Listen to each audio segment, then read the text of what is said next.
मान्यवर, ये देश के संविधान से, संविधान के अनुच्छेद 2 से चुनाव आयोग की रचना हुई। एक प्रकार से चुनाव आयोग एक संवैधानिक संस्था है।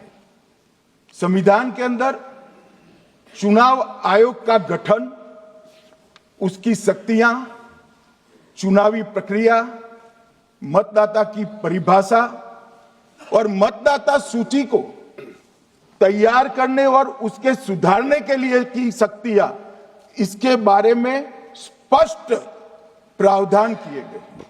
और मान्यवर, बड़ी विनम्रता से मैं बताना चाहता हूं कि प्रावधान जब किए गए तब हमारी पार्टी बनी ही नहीं थी।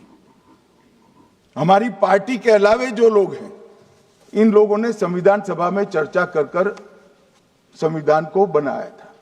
इसलिए एक पूरी चुनाव की प्रक्रिया जो संविधान के अंदर व्याख्यायित की गई है और आज जो हो रहा है, ये दोनों के बीच में क्या अंतर है और आरोप क्या है, इसको मैं जवाब देना चाहता हूं। माननीय, फ्री एंड फेयर चुनाव कराने का हमारा संविधान ने जिम्मेदारी चुनाव आयोग की तय की। मतदाता सूची बनाने की और मतदाता सूची में सुधार करने की जिम्मेदारी भी चुनाव आयोग को दी।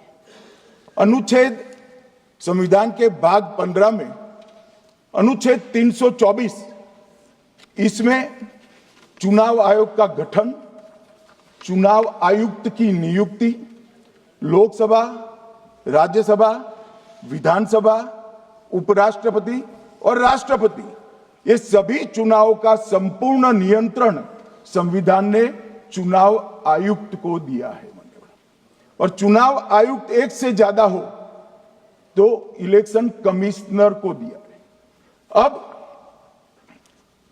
325 जो अनुच्छेद है, वो किसी भी पात्र मतदाता को मतदाता सूची से बाहर नहीं रखा जाता, इसका प्रावधान करता है। मगर 326 एक गहन पुनर्निरीक्षण के लिए, एसआईआर के लिए बहुत महत्वपूर्ण है। क्या है 326? मान्यवर, इन्होंने मतदाता की पात्रता, योग्यता और मतदाता होने की शर्तें आर्टिकल 326 में तय की है। और वो शर्तें क्या है? सबसे पहली शर्त है कि मतदाता भारत का नागरिक होना चाहिए, विदेशी नहीं होना चाहिए। ये सबसे पहली शर्त है। और ये कह रहे हैं कि चुनाव आयोग क्यों ये कर रहा है? भाई, इसका दायित्व है, इसलिए कर रहे हैं। दूसरी है, 18 साल से ज्यादा आयु का व्यक्ति मतदाता बन सकता है। तीसरा, वैधता का निर्धारण मानसिक असमर्थता, अपराध और भ्रष्टाचार में संलिप्तता के लिए जो कानून ने समय समय पर तय किया है, इसके पर।